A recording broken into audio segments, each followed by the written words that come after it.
Ouh, nous sommes là même le dimanche pour réagir aux petites news et actus du jour, direction TPMP, avec plusieurs petites actualités, toujours aussi folles les unes que les autres. Donc les deux premières actus, enfin la première ça va être avec un gendarme qui arrête un flagrant délit.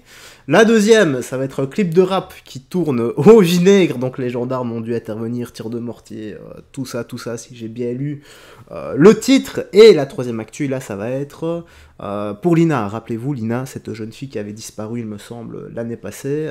Il y a du nouveau sur l'autopsie. Et la suite, on verra bien. En tout cas, commençons. N'oublie pas, petit like et commentaire pour le soutien et le référencement. Let's go, nous sommes partis. Écoutons ça. Amaury Bucco, hier un homme de 28 ans a été interpellé en flagrant délit de vol dans une boulangerie dans la commune de Villers dans la Loire. Et qu'est-ce qui s'est passé? Il y a eu un geste héroïque, c'est-à-dire qu'en fait c'est un gendarme hors service qui était avec sa femme dans la voiture, qui conduisait, qui voit une boulangère totalement affolée en train de courir derrière un homme dans la rue. Il comprend qu'il y a un vol et à ce moment-là, en fait, l'homme venait de voler la caisse de la boulangerie. On était en fin de journée vers 18h30, donc il y avait pas mal d'argent dans la caisse a priori. Et donc là, le gendarme fait son devoir, j'allais dire, jusqu'au bout, puisque même s'il est en service, il n'est pas en service, pardon, il se met à courir derrière le voleur. Il arrive à le rattraper, l'homme est armé d'un couteau, mais il parvient à le désarmer, à l'interpeller. Et là, les suites judiciaires vont peut-être en étonner certains, puisque cet homme qui avait 28 ans était connu de la justice. Il était en récidive, il avait déjà été condamné pour des faits similaires. Donc il a été interpellé, relâché le lendemain et sera jugé en janvier prochain. Voilà, donc bravo à ce gendarme effectivement qui a fait son devoir alors qu'il n'était pas armé, qu'il était en famille. Bravo à lui encore une fois. Et voilà, donc ce petit fait divers, ça arrive régulièrement, beaucoup plus qu'on ne le croit. En fait, c'est même plus un fait divers, ça un fait de société. Et voilà, donc relâché, il va être jugé dans... ça prendra le temps que ça prendra, mais entre-temps, voilà, libéré, il est dehors.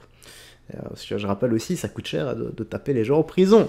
Il y en a certains qui diront oui, il doit aller en prison, d'autres non. Voilà, on me l'a déjà fait remarquer dans l'espace commentaire. C'est mitigé, c'est fort mitigé. Moi, je me prononce pas là-dessus. Pour moi, un bon délinquant ou un bon criminel, ça doit être en prison. Entre-temps, il peut recommencer.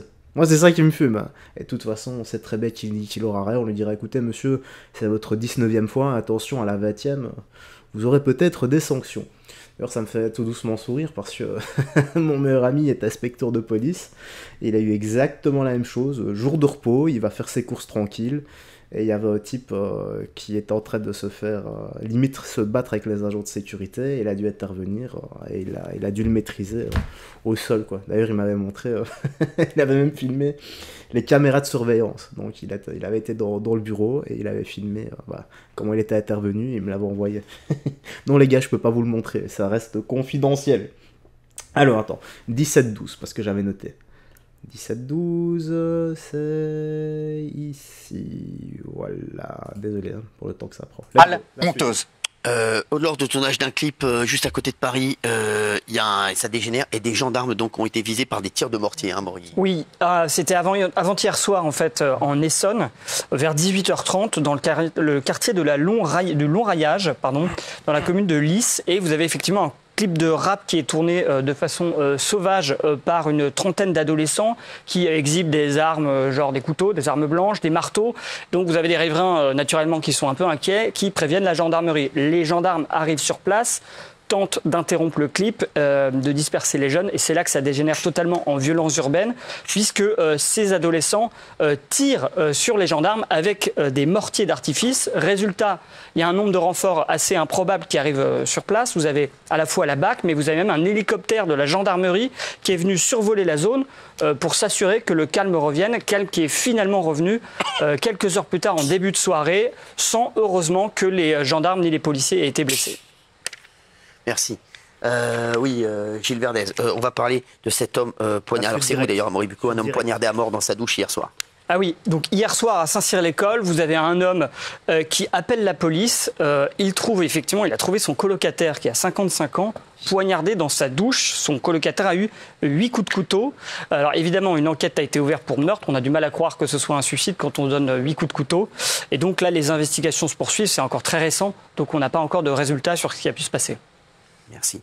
On va parler maintenant également de Kylian Mbappé, puisque... on s'en fout, ça, avec Kylian Mbappé, il y a un litige à 50 millions, donc je vais pas réagir là-dessus.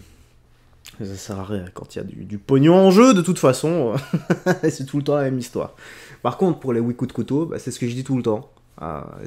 Quand tu meurs, poignardé, tu ne meurs pas d'un seul coup de couteau, sauf si c'est bien placé au niveau de la jugulaire. Mais voilà, tu t'en prends une dizaine en général.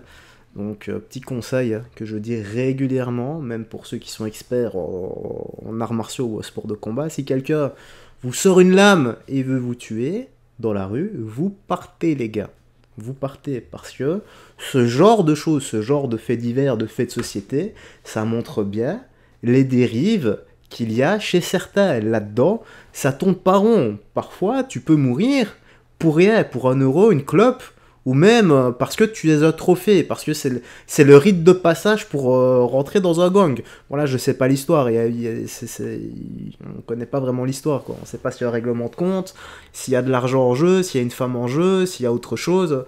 J'en sais rien, je vous dis juste, moi je vous mets en garde, si jamais quelqu'un vous agresse au couteau, donnez tout ce que vous avez, votre iPhone, votre portefeuille, votre slip, ça vaut bien moins que votre vie. Donc vous partez. Et on va finir ici avec Lina, les infos sur la pauvre Lina. D'abord c'était son compagnon, il me semble, qui avait été mis en cause, puis il avait été écarté, on avait retrouvé une autre personne qui était le principal suspect, il y avait quasi toutes les preuves. Cette personne s'est suicidée, il me semble, je sais plus, parce que l'histoire date d'il y a tellement, il y a eu tellement d'histoires comme ça aussi. Bon bref, écoutons, j'arrête de blablater, désolé. Merci, on va parler maintenant de l'affaire Lina. Les premiers résultats de l'autopsie sont tombés, Michel Marie. Oui, effectivement, les premiers résultats de l'autopsie sont tombés aujourd'hui. Donc on connaît a priori les causes de la mort.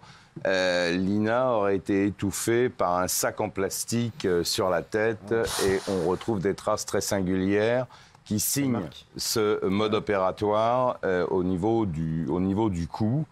Par ailleurs, excusez-moi je vais essayer d'être le plus prude possible. Il n'a pas été possible d'estimer si elle avait été agressée sexuellement, c'est-à-dire s'il y avait eu viol ou non, compte tenu du fait que le corps était resté très longtemps dans l'eau, probablement 12 ou 13 mois.